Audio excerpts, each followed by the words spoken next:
Hello வணக்கம் friends, இது நம்ம சேனல் தி மாமி டாக்ஸ். இன்றைக்கி பார்க்க போகிறது 3 இன்ட்ரெஸ்டிங்கான ஸ்நாக்ஸ் ரெசிபீஸ் நம்ம குழந்தைங்களுக்காக பார்க்க போகிறோம். அண்ட் ரொம்ப ஹெல்த்தியும் கூட, நியூட்ரிஷியஸும் கூட. வாங்க நம்ம ரெசிபியை பார்க்கலாம்.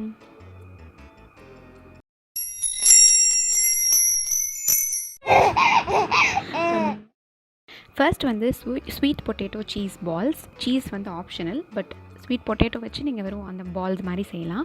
ஃபர்ஸ்ட் வந்து boiled sweet potato. So sweet potato கொஞ்சம் பாயில் பண்ணிவிட்டு அதை எடுத்துகிட்டு அதை மேஷ் பண்ணிக்கோங்க. மேஷ் பண்ணி வச்சுக்கோங்க. நான் வந்து ஒரு ஸ்வீட் பொட்டேட்டோ எடுத்திருக்கேன். இதுக்கு வந்து தேவையான மிக்சிங்கெல்லாம் நம்ம போட்டுக்கலாம். ஸோ இதுக்கு வந்து கடலை மாவு ஒரு 2 டேபிள் ஸ்பூன், நல்ல பெரிய டேபிள் ஸ்பூன் போட்டுக்கோங்க. அதை மிக்ஸ் பண்ணுற அளவுக்கு பைண்டிங் ஏஜென்ட்டாக இருக்கணும். அதுக்கேற்ற மாதிரி நீங்கள் எவ்வளோ வேணுமோ கூட அட்ஜஸ்ட் பண்ணி போட்டுக்கலாம். அதுக்கப்புறம் ஆனியன் நம்ம டீப் ஃப்ரை பண்ண போகிறோம் அப்படிங்கிறதுனால இதை வறுக்க வேணாம். பிளெயின் ஆனியன், சாப்ட் ஆனியன் கொஞ்சம் கொஞ்சமாக உள்ளது. அப்புறம் வந்து மஞ்சத்தூள் வந்து அரை டீஸ்பூன், இந்த மாதிரி கரம் மசாலா ஒரு அரை teaspoon, and coriander and chilli powder. இது வந்து எங்கள் வீட்டில் நாங்கள் கலந்து வச்சுருக்கோம். ஸோ அந்த மாதிரி ப்ளஸ் சால்ட் ஆஸ் ரிக்வயர்டு, எவ்வளோ தேவையோ சால்ட் ஆட் பண்ணிக்கலாம். ஸோ இதெல்லாம் ஆட் பண்ணிவிட்டு நல்லா மிக்ஸ் பண்ணிக்கோங்க. நல்ல ஒரு எப்படி சொல்கிறது, கட்லெட் மாவு மிக்ஸ் பண்ணுற மாதிரி மிக்ஸ் பண்ணிவிட்டு நீங்கள் வந்து அதை ரவுண்ட் பால்ஸாக உருட்டிக்கோங்க. ரவுண்ட் பால்ஸ் உருட்டிட்டு உள்ளுக்குள்ளே வந்து நம்ம அந்த சீஸ் குட்டி குட்டி பீசஸாக கட் பண்ணி எடுத்து உள்ளே ஸ்டஃப் பண்ணிக்கிறோம். சீஸ் வேண்டாம் அப்படின்னா நீங்கள் இதை ஒமிட் பண்ணிக்கலாம். இந்த ஸ்டெப்பை ஸ்ட்ரைட்டாகவே அந்த பால்ஸ் மாதிரி நீங்கள் ரவுண்டாக உருட்டுறதுனாலும் இல்லை கட்லெட் மாதிரி தட்டுற மாதிரினாலும் எந்த ஷேப்லனாலும் நீங்கள் இதை பண்ணிக்கோங்க. ஸ்வீட் பொட்டேட்டோ குழந்தைங்களுக்கு ரொம்பவே நல்லது. ஸோ அடிக்கடி நம்ம வந்து ஸ்வீட் பொட்டேட்டோவில் ஏதாவது டிஷ்ஷஸ் செஞ்சு கொடுக்கலாம். இன்ட்ரெஸ்டிங்காக அந்த மாதிரி ஸ்நாக்ஸாக செஞ்சு கொடுக்கும்போதும் குழந்தைங்க வந்து நல்லா கிறிஸ்பியாக இருக்கும் அப்படின்றதுனால சாப்பிடுவாங்க. ஸோ நான் இதில் ரொம்ப டீப் ஃப்ரை கூட பண்ணல. கொஞ்சமாக ஆயில் எடுத்துகிட்டு தான் வந்து ஷாலோவாக ஃப்ரை பண்ணுறேன். நல்லா சுற்றி ஃப்ரை பண்ணிடுறேன். அதிலே இதாக இருக்குது. ஏன்னா ஆல்ரெடி ஸ்வீட் பொட்டேட்டோ எல்லாமே நல்லா வெந்திருக்கும். உள்ளே இருக்க சீஸ் மட்டும் கொஞ்சம் லைட்டாக மெல்ட் ஆகணும், அவ்வளோதான். ஸோ அந்த மாதிரி நீங்கள் கொஞ்சம் ஷாலோ ஃப்ரையாக கூட பண்ணிக்கலாம். அண்ட் அது ரெடியான பிறகு உள்ளே எடுத்து பார்த்தீங்கன்னா நல்ல சீஸ் அப்படியே மெல்ட் ஆகி நல்ல ஒரு ஆப்படைசிங்காக இருக்கும் குழந்தைங்களுக்கு எடுத்து சாப்பிட்றதுக்கு. அடுத்த ரெசிபி வந்து பிளாக் சென்னா கபாப். ஸோ பிளாக் சென்னா அப்படிங்கிறது கருப்பு கொண்டக்கடலை. அதை நீங்கள் ஓவர் நைட் சோக் பண்ணிவிட்டு அப்புறமா வந்து ஒரு குக்கரில் வேக வச்சு எடுத்துக்கோங்க. நான் 2 கப் அளவுக்கு எடுத்திருக்கேன்.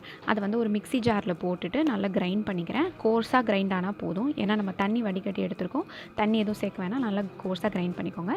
ஒரு தவா எடுத்துகிட்டு நீங்கள் கொஞ்சமாக சீரகம் போட்டுக்கோங்க. கொஞ்சம் onion, soft onion 2 table spoon மாதிரி அளவுக்கு போட்டுக்கிறோம்.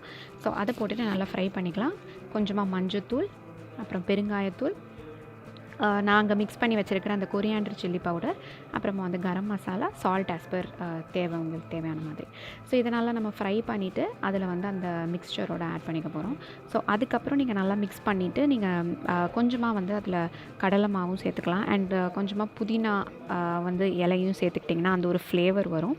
அதுக்கப்புறம் நல்ல பால்ஸ் மாதிரி நீங்கள் வந்து உருட்டி எடுத்து வச்சுக்கலாம். உருட்டி எடுத்து வச்சுட்டு லைக் ஒரு கட்லெட்டுக்கு எப்படி தட்டுறோமோ, ஒரு கபாப் ஷேப், எனி ஷேப் உங்களுக்கு வேணுங்கிறத தட்டி எடுத்து வச்சுக்கோங்க. அண்ட் இதையும் நம்ம எண்ணெயில் வந்து ஷாலோ ஃப்ரை பண்ணால் போதும். ஸோ லைட்டாக ஷாலோ ஃப்ரை பண்ணிவிட்டு சுற்றி திருப்பி நீங்கள் எடுத்து பண்ணிட்டீங்க அப்படின்னா நல்லா மேலே நல்லா கிறிஸ்பாக இருக்கும், உள்ளே நல்லா சாஃப்டாக இருக்கும், நல்லா டேஸ்டியாக இருக்கும். அடுத்த ரெசிபி வந்து cauliflower and white chana cutlet. So kebab மாதிரி தான், கட்லெட்னு வச்சுக்கலாம், அவ்வளோதான். ஒயிட் சென்னா இதே மாதிரி நீங்கள் ஊற வச்சு நீங்கள் அதை வேக வச்சு எடுத்து வச்சுக்கோங்க, ஒரு 2 கப்பு. அண்ட் காலிஃப்ளவரையும் கொஞ்சம் நல்லா தண்ணியில் போட்டு நல்லா பாயில் பண்ணிக்கலாம் லைட்டாக. அண்ட் இது ரெண்டையுமே வந்து நம்ம மிக்ஸி ஜாரில் போட்டு அரைச்சிக்கிறோம். ஸோ அப்படி இருக்கும்போது ஒரு நல்ல ஒரு மாவு கன்சிஸ்டன்சியில் வரும். இதில் கடலை மாவு 2 டேபிள் ஸ்பூனோ இல்லை எவ்வளோ உங்களுக்கு தேவையோ, பைண்டிங் ஏஜென்ட்டாக இருக்கும் இதுதான். ஸோ அதனால் அதை போட்டு நல்லா மிக்ஸ் பண்ணிக்கணும். அண்ட் ஆஸ் யூஷுவல் இந்த ஒரு தவா எடுத்துகிட்டு கொஞ்சம் சீரகம் இல்லை எண்ணெய் தாளிப்பு உங்களுக்கு வேணுமோ அந்த மாதிரி கூட பண்ணிக்கலாம். கொஞ்சம் ஆனியன், சாப்ட் ஆனியன் நான் போட்டிருக்கேன். ஸோ இதில் நீங்கள் வந்து வேரியேஷன் பண்ணிக்கலாம், இஞ்சி சேர்த்துக்கலாம் அந்த மாதிரி.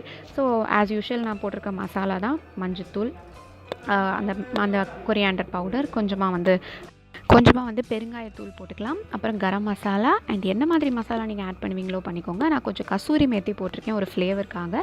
இது எல்லாத்தையும் ஃப்ரை பண்ணிவிட்டு அண்ட் இந்த மிக்சரோடு சேர்த்துக்கிறேன். இதை நம்ம ஃப்ரை பண்ணுறது எதுக்குன்னா, நம்ம ஷாலோ ஃப்ரை பண்ணுறோம் அப்படிங்கிறதுக்காக தான் இதை ஃப்ரை பண்ணிக்கிறோம். கொஞ்சம் சால்ட், உங்களுக்கு தேவையான அளவுக்கு சால்ட்டு. ஸோ இது எல்லாத்தையும் மிக்ஸ் பண்ணிக்கோங்க. ஆஸ் யூஷுவல் நம்ம கட்லெட் பண்ணுற மாதிரியோ இல்லை கபாப் பண்ணுற மாதிரியோ கொஞ்சம் கையில் எண்ணெய் தேய்ச்சிட்டு கட்லெட் ஷேப்பில் நீங்கள் எடுத்து அது ப்ரெஸ் பண்ணிக்கலாம். நல்லா தட்டி எடுத்துக்கோங்க. ஏன்னா நல்லா தட்டின மாதிரி இருந்தால் தான் ஈவனாக வேகும். நம்ம ஷாலோ ஃப்ரை தான் பண்ண போகிறோம் அப்படிங்கிறதுனால நல்லா ஃப்ளாட்டாக இருந்துக்கிட்டால் பெட்டர். அண்ட் நீங்கள் நல்லா எண்ணெய் எடுத்து காய்ச்சிட்டு கொஞ்சம் ஷாலோ ஃப்ரை பண்ணுற மாதிரியே வச்சு பொறுமையாக நீங்கள் 2 பக்கமும் திருப்பி வேக வச்சு எடுத்துட்டிங்கன்னா செம்ம டேஸ்டியாக இருக்கும். வெளியில் நல்லா கிறிஸ்பியாக இருக்கும், உள்ளே நல்லா சாஃப்டாக இருக்கும். அண்ட் நல்ல ஒரு ஃப்ளேவர் கிடைக்கும் இந்த கசூரி மேத்திலாம் போட்டிருக்கிறதுனால. ஸோ எல்லா விதமான சன்னாவும் வந்து குழந்தைங்களுக்கு அடிக்கடி கொடுக்கணும். ஸோ சுண்டல் மாதிரி கொடுக்குறோம், குழந்தைங்க வந்து அதையே போர் அடிக்குதுங்கும் போது இந்த மாதிரி ஸ்நாக் நம்ம செஞ்சு கொடுக்கலாம்.